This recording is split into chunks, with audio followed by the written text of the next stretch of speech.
Zaim ni dia boleh ditangkap, boleh dini, boleh disaman, tetapi apa dia buat? Dia dipukul.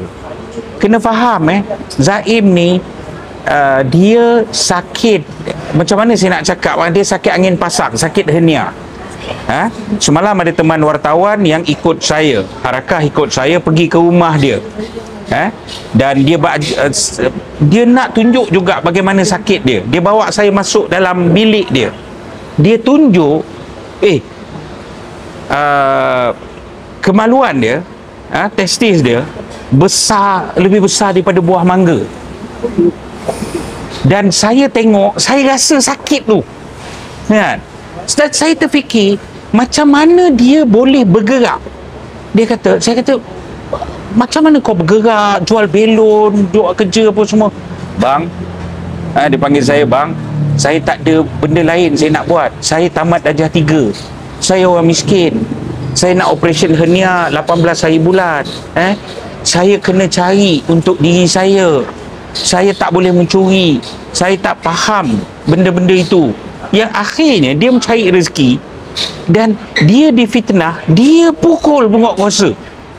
Yang dia pertahankan belon dia dan nyawa dia, testis dia. Kan? Macam mana dia nak pukul orang? Dan Assalamualaikum warahmatullahi wabarakatuh. Hari ini apa yang berlaku sidang media hari ini, kita rumuskan beberapa perkara. Perkara pertama yang saya nak sentuh ialah persoalan Zaim. Dan dia bukan sekadar Zaim, dia adalah persoalan penjaja kecil, orang miskin yang sedang bergelut mencari rezeki dalam tekanan kehidupan yang kos kehidupan naik sangat gila. Dalam pada masa yang sama, kita tak nak bela soal tak ada lesen. Betul, Zaim boleh salah tak ada lesen, Zaim kena bayar lah, kena denda, kena hukum, kena apa juga hukuman, dia kena berdepan. Tetapi dalam pada masa yang sama, persoalan kita ialah bagaimana dengan orang kaya yang tak ada lesen, peniaga yang berniaga tak ada lesen. Pertama. Kedua ialah bagaimana dengan warga asing yang menjaja kelihatan bebas, yang video dia viral, tak ada tindakan, kan? Kemudian yang ketiga yang saya nak bagi tahu ialah ini melibatkan polisi kerajaan. Polisi kerajaan ni maksud saya apa? Contohnya di BKL, ketika Tan Sri Anwar Musa menjadi menteri wilayah, di BKL yang sama, undang-undang yang sama, malah saya percaya penguatkuasa yang memukul itu ialah penguatkuasa yang sama, masih menjadi penguatkuasa di bawah Tan Sri Anwar Musa. Undang-undang sama, kan? Tak ada lesen, tak boleh berniaga, itu ini, kan? Tetapi bagaimana undang-undang ni dikuatkuasakan? Polisi kerajaan pada ketika itu ialah semua penguatkuasa kena turun bawah, pergi kuatkuasa undang-undang dengan melesenkan siapa yang tak ada lesen. Dan semua orang pasti ingat Tan Sri Anwar Musa sendiri selaku menteri turun ke bawah dengan menyerahkan lesen-lesen yang diperolehi. Ada masih lagi terakam dalam minda kita bagaimana seorang makcik jual nasi campur bertahun struggle untuk dapat lesen, didenda, dikena tindakan, akhirnya mendapat lesen, dipermudahkan, yang akhirnya dia sujud syukur. Okey. Dalam pada masa yang sama, dalam perihal Zaim ini, yang kita cakap ialah soal bagaimana tindakan itu dilaksanakan, kan? Zaim ni dia boleh ditangkap, boleh dini, boleh disaman, tetapi apa dia buat? Dia dipukul. Kena faham Zaim ni dia sakit, macam mana saya nak cakap, dia sakit angin pasang, sakit hernia. Semalam ada teman wartawan yang ikut saya, Harakah ikut saya pergi ke rumah dia, dan dia nak tunjuk juga bagaimana sakit dia. Dia bawa saya masuk dalam bilik dia, dia tunjuk kemaluan dia, testis dia besar, lebih besar daripada buah mangga. Dan saya tengok, saya rasa sakit tu, kan? Saya terfikir, macam mana dia boleh bergerak? Saya kata, macam mana kau bergerak, jual belon, duduk kerja apa semua? Bang, dia panggil saya, bang, saya tak ada benda lain saya nak buat. Saya tamat darjah 3. Saya orang miskin. Saya nak operation hernia 18 hari bulan. Saya kena cari untuk diri saya. Saya tak boleh mencuri. Saya tak faham benda-benda itu. Yang akhirnya dia mencari rezeki dan dia difitnah, dia pukul penguatkuasa. Yang dia pertahankan belon dia dan nyawa dia, testis dia. Kan? Macam mana dia nak pukul orang? Dan ini sangat tidak munasabah. Dahlah kamu pukul, kamu fitnah orang tu. Kamu kata mau dia pukul, dia warga asing, dia macam-macam lah. Yang terbaru ada 13 kes. 13 kes, saudara. Kita nak tahu, yang orang semua yang mendengar di bawah kena faham, itu bukan kenyataan polis. Itu bukan kenyataan polis. Baca balik semua media, sumber dalaman. Maksud dia apa?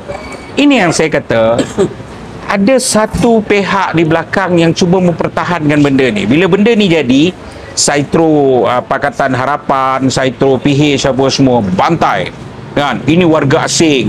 Bila dah tengok bukan warga asing, kan, bantai pula. Dia tak cedera, macam mana patah tulang belakang. Hari ni kita tampilkan Dr. Hafiz, yang dia berdepan dengan kemungkinan lumpuh seumur hidup. Dan saya bagi tahu budak Zaim ni yang tamat darjah 3, yang bekerja, yang sangat struggle, dia ialah lambang anak muda bangsa Melayu yang sebenarnya kuat. Dia bekerja, kalau saya bukan kata kena hernia macam tu, kan, saya paling malaikat 44, dah dipukul macam tu, saya terlantar, kan.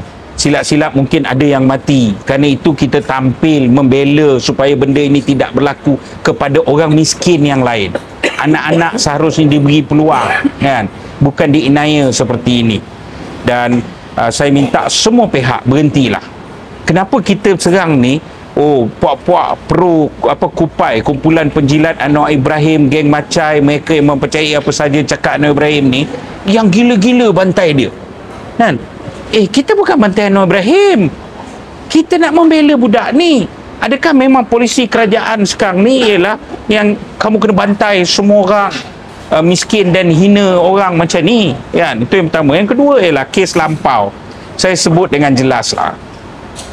Kalaulah betul Zaim kes lampau itu, dan kes lampau ni saya cabar. Saya cabar polis, saya cabar mana-mana pihak, sahkan. Janganlah main sumber-sumber dalaman ni, walaupun kita tahu siapa yang bocorkan, yang fitnah ni apa semua, tapi saya cabar ada pihak yang mengesahkan.